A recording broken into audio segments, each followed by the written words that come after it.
Really gone. Really gone away. Really gone, babe.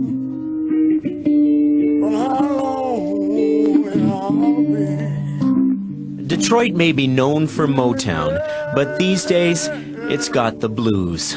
Just ask Glemie Dean Beasley. Born on a plantation, Glemie came here 51 years ago looking for something he'd never seen. A paycheck. My check was $136. I've never in my life seen a $100 bill, $50 bill. Never. Never. Oh, we was poor. We was very poor. Raised poor, he's gone back to being poor. The paycheck, like the thrill, is gone. So he's relying on a skill he learned on the plantation, hunting raccoons and selling the meat to survive. And lately, business has been brisk. He sells one for $15. That's where you keep the coons?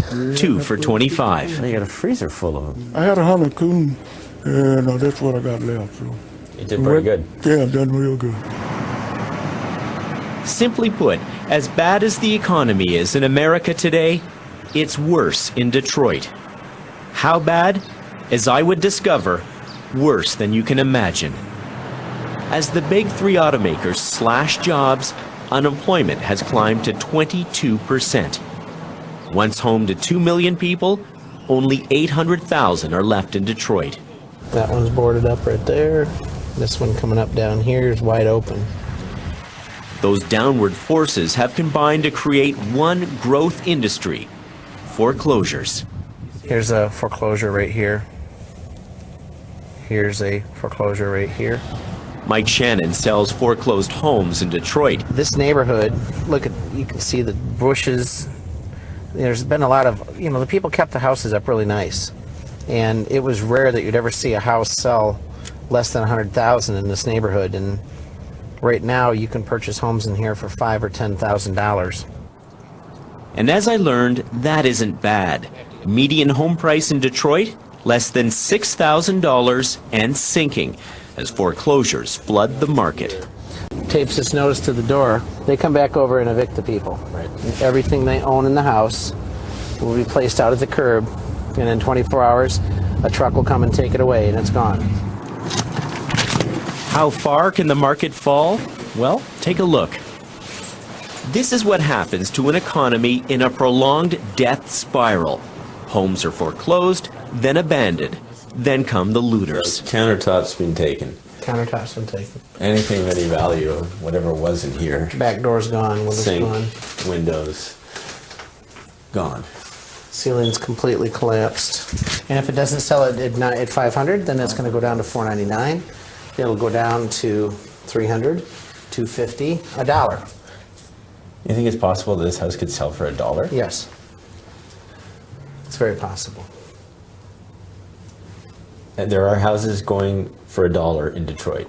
Yes, hundreds. Hundreds of houses. Mm-hmm. And it would be similar to this.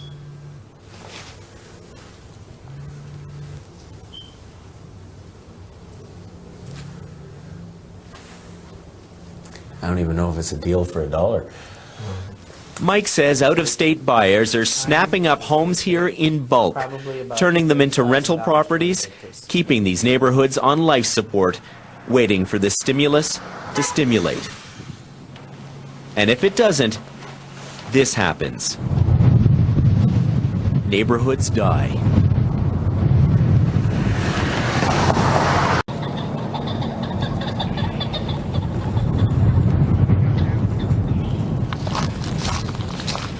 Then I heard of a little glimmer of good in the most unlikely place. Here under this debris, by an all but abandoned power plant, Jason Cousineau discovered a beaver. The first one seen in Detroit in 75 years. It was front page news here and across the U.S. Heck, even Regis and Kelly were talking about it. For the first time in 75 years, ladies and gentlemen, let's hear it for the beaver. I'm the beaver guy, I guess, so. Jason couldn't believe it. It is, after all, Just a beaver. I think with the economy and all the other things going on in the nation and the world, I think everybody likes a furry little creature and like good stories, like good things with the environment. I just think people needed it. Detroit needed it, something to change the subject from death to life, and a reminder that with time and hard work, comebacks are possible. Mark Kelly, CBC News, Detroit.